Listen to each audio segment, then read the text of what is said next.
Thank you everyone for attending today. My name is Cheryl Boswell. I'm an adjunct instructor with history and government here at Weatherford College. And welcome to the Interdisciplinary Academic Conference, our third annual one. I'm excited for this presentation. I titled it "The Sailors Outcry: The Negro Seamen Acts and Their Impact on Free Black Sailors." I studied this when I was in graduate school, and I'm planning on continuing with the doctoral program at UT Arlington starting this fall. But free black sailors, they are commonly just studied on the industry of sailing itself. Very few people actually study this specific aspect of it. So, just a little background leading up into the Negro Seamen Acts. Let me see if I can share this screen here. Oh, shoot. Aha.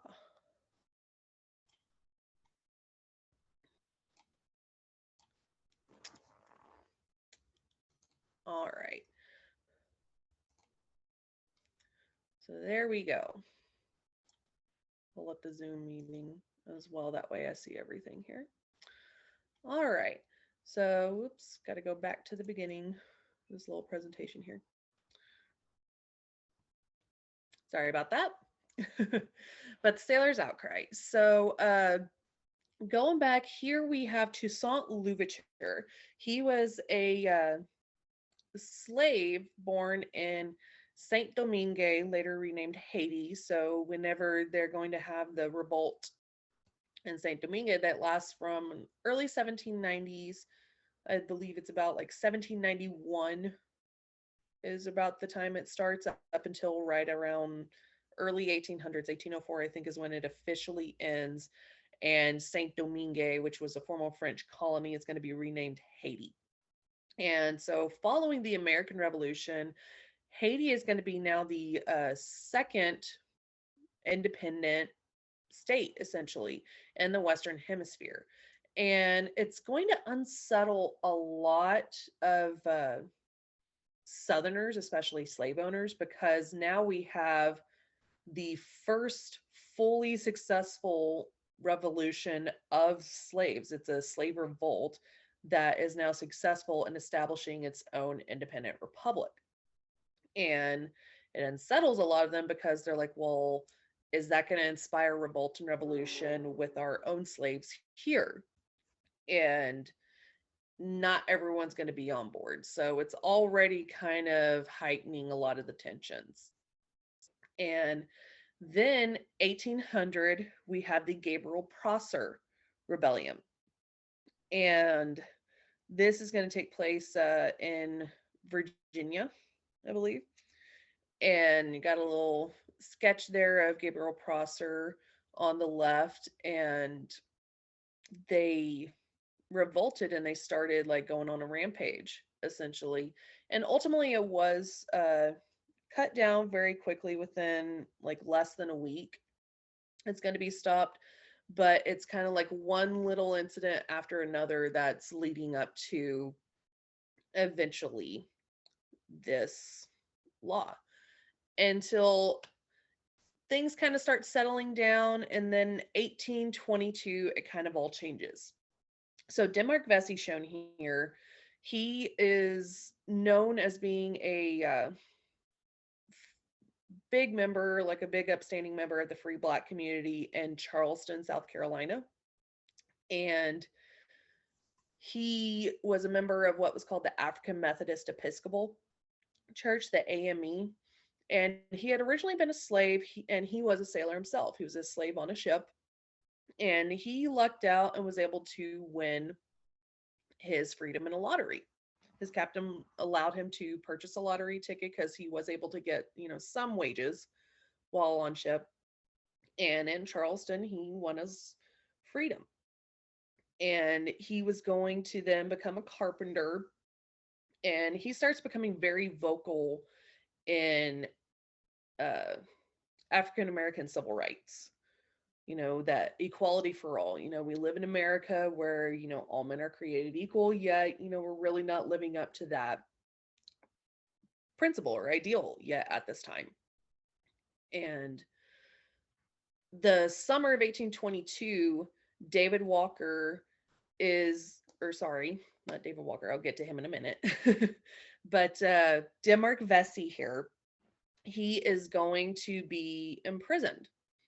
And it's because there are two slaves of the governor of South Carolina at this time that they reveal that there's a plot afoot to overthrow all the whites in Charleston, kill them all, steal a bunch of ships, and either sail to Haiti or Africa. And no evidence was actually ever found. Nobody ever confesses anything that actually happened. It was just based on the two testimony. And nobody ever really looks into if they were made under duress. Like, the scholarship just quite isn't there with the research and the records, unfortunately. But we can imagine, it very well could have happened. And so, following the Denmark Vesey conspiracy, we're going to see the publication, so that way the public gets access to, the whole court record, the court trial record of the Denmark Vesey affair and everything that's published. And then we're going to have the very first Negro Seamen Act passed by the South Carolina legislature in December of 1822.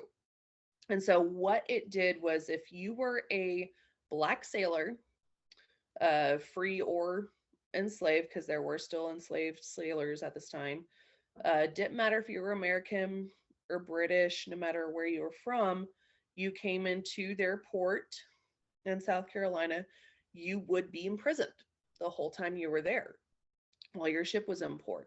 And they would start fining you for everything, not just for your incarceration, but if you used a pillow, coffee, bread, gruel, which it's a very almost like soupy oatmeal, if you will, not pleasant at all. But they would get fined for every little thing: water, coffee, you name it. And if they were not able to pay all these fines before their ship was to leave port, then their ship, their captain, and everything could just leave without them. And what would happen to them? Some of them were put into chain gangs with prisons where they had to then work off their debt. They would be contracted out with some like private businesses and business owners in the area, where they would just be forced to work nonstop until their debt got paid off. And some of them were even sold into slavery as well. They were taken to the auction and sold into slavery. Sorry, let me actually enlarge this a little bit for you. There we go. All right. And here we have Frederick Douglass. So a lot of people already know who he is. Frederick Douglass. He's a well-known abolitionist, very active abolitionist from the 1800s. And part of what's helping like make the case, so to speak, for a lot of these state legislatures at the time is incidents like how Frederick Douglass escaped slavery. So when he escaped slavery, he actually uses a Black sailor's papers, like his ID, his identification, so to speak. They don't have like a photo identification at this time. It was just like the name in the papers. And there was a woman who helped him escape. She got a sailor's uniform, and then he was able to impersonate this person and eventually make his way up to New York and to freedom. And so hearing that, well, they're stealing sailors' IDs to or papers and identification in order to escape slavery, that's not sitting well with a lot of these state legislatures. And he is able to escape slavery in 1838.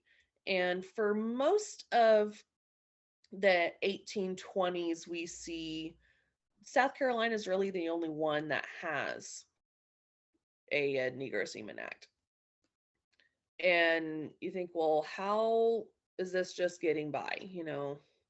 Well, there are going to be publications like The Liberator, shown here. It's operated by William Lloyd Garrison. He was another very big, staunch abolitionist, and he's going to become very close friends with Frederick Douglass as well.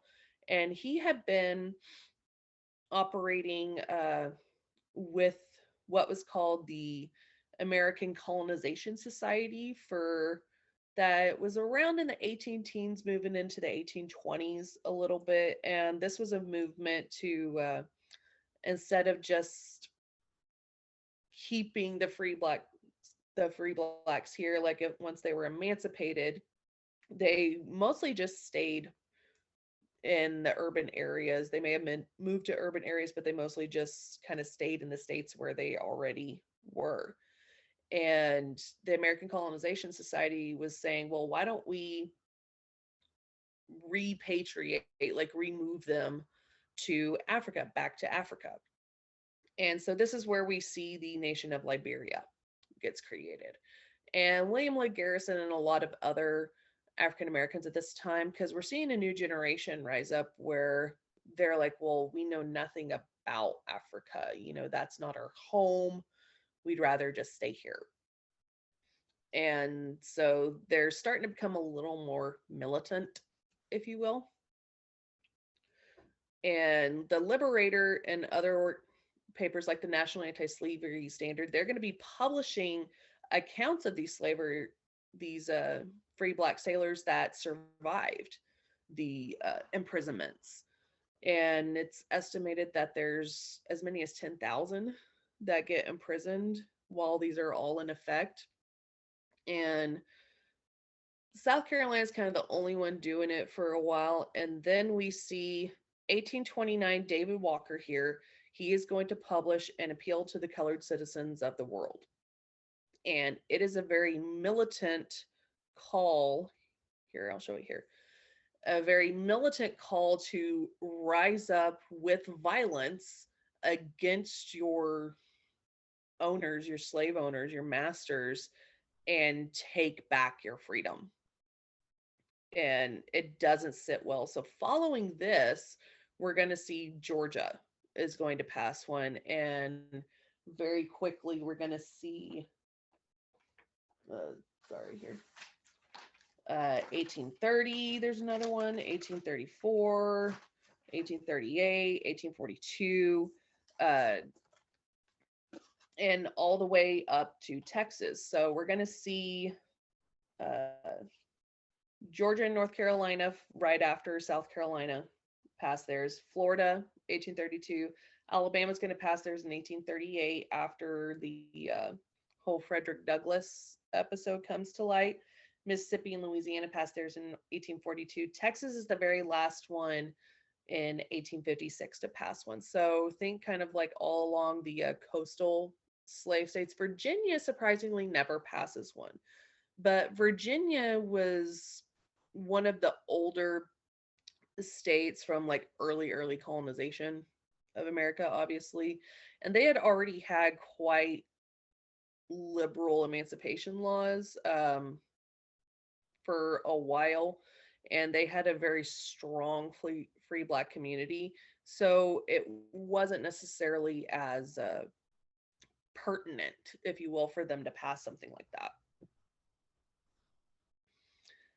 And Henry Highland Garnet, he's going to be another man that is very outspoken against these acts as well. So that's just a little quick preview, if you will, of kind of what's going on. But yeah, these sailors, they, and it's not just Americans, but British as well. And so more and more people are becoming aware of what's happening to them. And not everyone in the South in the public is going to be necessarily very aware. And that's because a lot of the state legislatures are starting to pass during the mid 1800s, kind of during this antebellum period before the Civil War. They're passing statutes trying to prohibit the mail of any abolitionist literature. And that's because there's a lot of paranoia and fear that there's, another rebellion or revolt, like insurrection just around the corner. And they don't want that to happen again, even though there's actually very few incidents of this really happening in the US. And there are going to be some sailors that actually try to contest these in court. So we're going to see incidents of cases like one of them's called Elkison versus Delieseline, I believe, where there was a black sailor named Henry Elkison that tries to contest his imprisonment, and he will be successful in his suit. But then there's going to be another with a gentleman named Amos Daly, and there's other British subjects as well. And not all of them will be successful. But the biggest step to help the British sailors with it is the fact that the US has a treaty with Britain. We had one after the American Revolution, then we get one again after the War of 1812 with them, just to really solidify the relationship with the country. And in 1824, there's going to be a Supreme Court case called Gibbons versus Ogden that really helps out the British sailors with this case. So they're saying, if you're not going to release these sailors, we're going to fight you in federal court then. And they actually start going through the process to fight in federal court and get Congress to help them. And a lot of states will end up backing down against the British sailors aspect of it. But yeah, it's unfortunately, it's nothing too uh, uncommon. Like, it is fairly common at this time to hear a lot of stories about African Americans, not just sailors. And it was easy to peg sailors with this because they have so much freedom of travel with it. There were a lot of them that freely travel all up north, and they just go all the way down south. And it gets to the point, because of these acts, there's a lot of sailors that are just refusing to travel with their ships and their captains down south because they know very likely they could be imprisoned. Some of the states and port cities will allow the black sailors, well, you just have to stay on ship. You can't come off the ship. You have to stay on the ship while your ship is in port. And it's because they believe that these black sailors are passing out abolitionist literature, incite rebellion and insurrection among their local populations as well. And so with black sailors, what we see, sorry, my dog is trying to photobomb the picture here. Sorry about that, everyone. Uh, but these black sailors, it's very unfortunate because a lot of them do end up getting back in slavery, and we never end up hearing from them again. We are able to hear some incidents. He wasn't a sailor, but like Solomon Northrop. A few years back, there was the film 12 Years a Slave. I don't know if some of you remember it, but it was released, and it was actually based on a true story. There was a gentleman named Solomon Northrop who it was up north, and he traveled with some gentlemen down to Washington, D.C., and ended up under the Fugitive Slave Act. They sold him, basically. They turned him in, and the authorities basically just assumed that he was going by a different name. And so for 12 years, he was stuck in slavery, and it took a while, but eventually he was freed. And we don't really see anything like that with the sailors. Like, if they get sold into slavery, we don't really hear anything else about them, unfortunately. But yeah, these black sailors, it ends up hindering commerce with other countries like Great Britain because they're just afraid to come to the States. They're afraid to come because they're afraid they're going to be imprisoned. If they have to do any business with the states in the South, you know, their sailors don't want to be present. So, and we hear some pretty harrowing accounts from them that get published in these newspapers like the Liberator and National Anti-Slavery Standard, where like, of course, there's like rotten food. uh Many of them are tortured. They will be like lashed, things like that. Some of them are not fed or given any water at all. They just assume they'll starve and die, because they don't want to spend any money on them at all.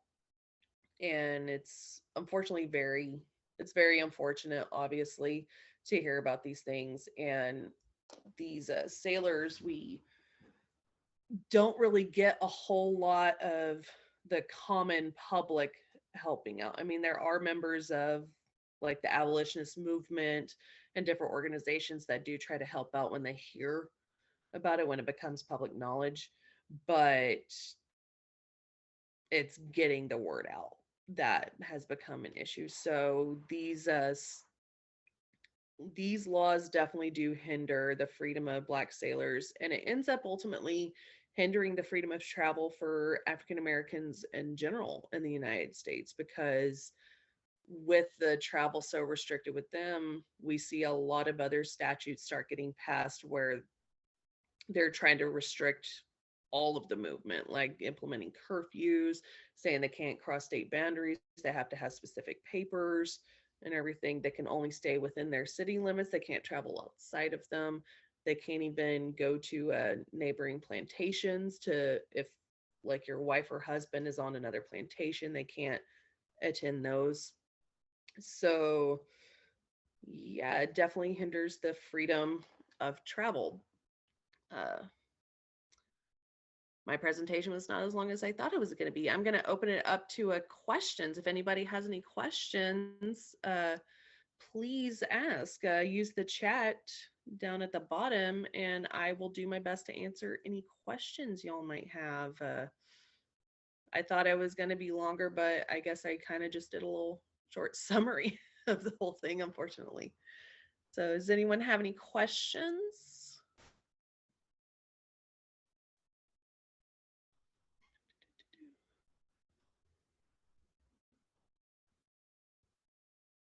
I guess not. All right.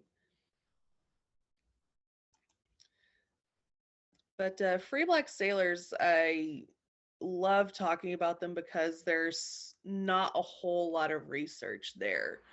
And trying to find those that really are helping them and speaking out for them, uh, that's kind of my bread and butter, trying to find all that. So fortunately, we do have all of the records of like the Liberator and National Anti-Slavery Standard, where these incidents were published.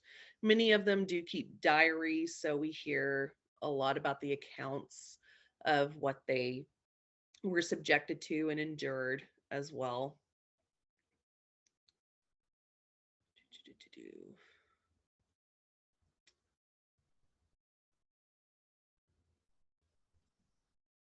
Well, I guess if nobody has any questions, I'll go ahead and end the presentation. I thought I was going to take a little longer, but I didn't. uh, I hope everyone has a great day. Thank you so much for attending. Oh, Q&A. Here we go. Oh. So, Marcia, I'm sorry I was late, but what was the time period the Black sailors were imperiled? Great question. So, all right. So, these sailors, what's happening is the first Negro Seamen Act, Marcia, it's going to be passed in 1822. And South Carolina is the first one that passes it. Charleston, South Carolina is where we see it. And it's really the only one for most of the 1820s. And then we're going to see incidents like, oh, thank you, everyone. We're going to see Georgia in 1829. Then we're going to see more like North Carolina, 1830 to 31.